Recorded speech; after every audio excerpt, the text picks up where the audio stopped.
Hello. I wanted to introduce myself, play a little bit to give you an idea how I play, and a little bit of kind of who I am and what I do.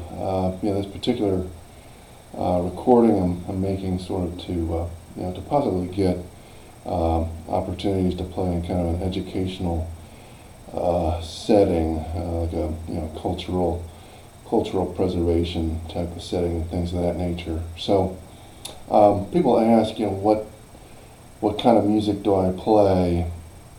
And so, people have said I play bluegrass or country, things of that nature.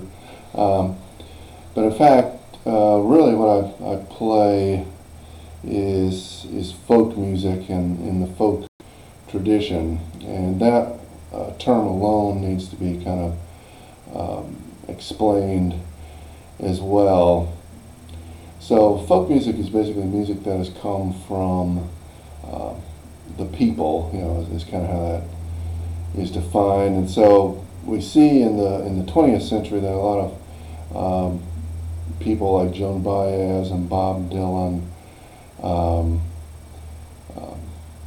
things like that, as well as even John Denver and Peter, Paul, and Mary all play folk music, and that's kind of the Greenwich Village kind of 20th century kind of folk music, so to speak. And so that is, a lot of it is authentic, but it's also not completely in an authentic version either. So mostly I'm interested in music which originates from Western and Northern Europe in the anywhere from 17th to 18th century, and then was adopted and played and then evolved in North America by European settlers in mostly the 18th century and into the 19th century. Now, while I play music, I'm actually a sociologist, is essentially who I am as a professional. And so, within that context, we see that folk music actually developed as early as the 19th century itself, with composed pieces which were actually folk-like, or were written down versions of folk music, which kind of actually changed. And so there are a lot of tunes such as Turkey in the Straw, Dixie, trying to remember some others, even Old Joe Clark, which were kind of written down. And again, Stephen Foster is another one. These are these really folk songs, or are these folky songs that were written down and then transmitted and spread through the 19th century. And so already in the 19th century we see that folk music is no longer completely folk. And so, what I emphasize and what I kind of teach is essentially how the folk music inherited from Europe. And when I say Europe, it might need to explain that as well. So Ireland, Britain, Scandinavia, Germany, France, mostly within those areas is where I borrow or take my material from. And so we see from that tradition in the Americas, we see the beginnings of jazz and blues, and then in turn country music, which would then become rock and roll, all within already has developed from that period. Now, is that 100% true? I mean, there's interpretation there as well, but essentially, what I kind of emphasize is how that all kind of developed and whatnot. So, one of my early introductions to authentic folk music was this book, 80 Appalachian folk songs collected by Cecil Sharp and Maud Carples. And this was published in 1968. There were subsequent publishings after that, and they went into Tennessee, I believe part of Kentucky, Virginia, and another state, and in between 1916 and 1918. And what they did was they collected, what they say, they collected folk songs, none of which were written down, and that is a part of authentic folk music, is not being written down, and also being improvised and having lots of variations and embellishments and things of that nature as a part of it. And we see on the cover there's not an Appalachian mountain scene, but in fact a lady and a man sitting on a ship, and so that tells us that that the authors are indicating that these are from Europe originally, and particularly Ireland, Scotland, England. They mention specifically as where these tunes came from, and therefore are authentic then Appalachian folk tunes, because they're adopted. So one of the tunes I'm going to play for you is Old Joe Clark, which is not in the book, but again was known in the 19th and early 20th century. And the tune is hidden underneath all the embellishments. So that's an example of one piece I'm going to play. Also, I like to play Arkansas Traveler, which again was I believe written down in the 19th century.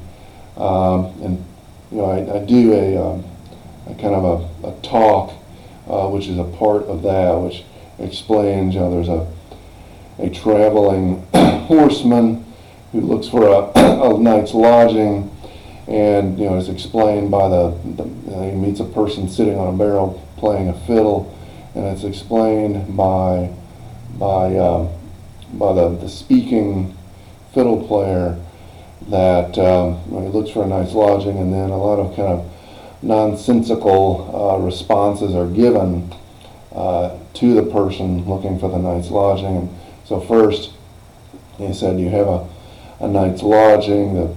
The person pretends not to hear what is said, and then says, "Well, I don't sleep inside when it's sunny out, because I want to be outside, and I don't sleep inside when it's raining, because there's a hole in the roof." And so it's kind of a nonsense kind of a thing. And from the 80 Appalachian folk songs, we see a lot of very dark and kind of sour and sad material, and that can be interpreted in different kind of ways. And we also see nonsense songs, like with Old Joe Clark. We see things that are just outrageous and not possible or illogical. And so that's another part of the folk song tradition, and that can be interpreted in different ways as well. So what kind of sense do we make of that? So in a couple of verses from Old Joe Clark, the house is 14 stories high, and every room is filled with chicken pie. How do we interpret that? That's very silly. And then some versions of Old Joe Clark will say that Old Joe Clark blew his nose on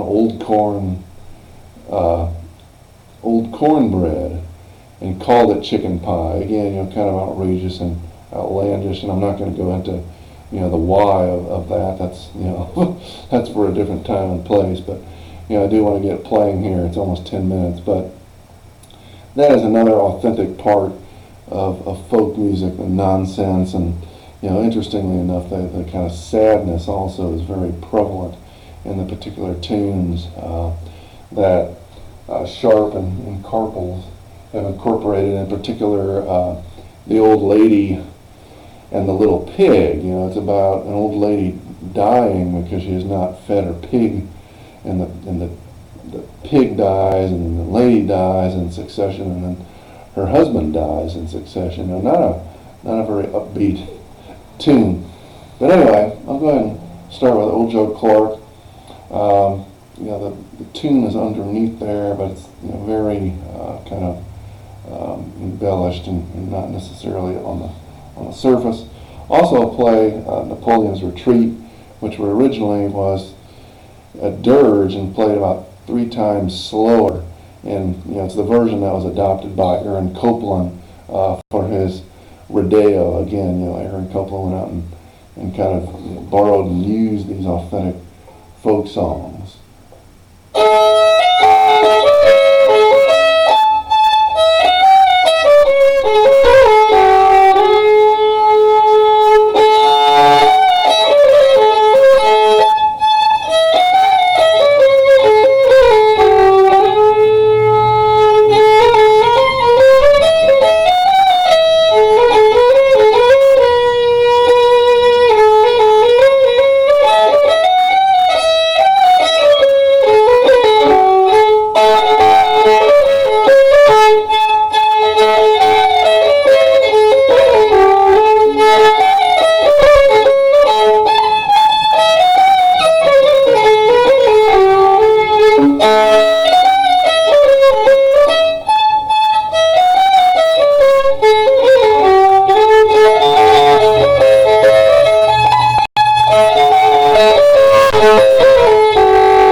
Arkansas Traveler.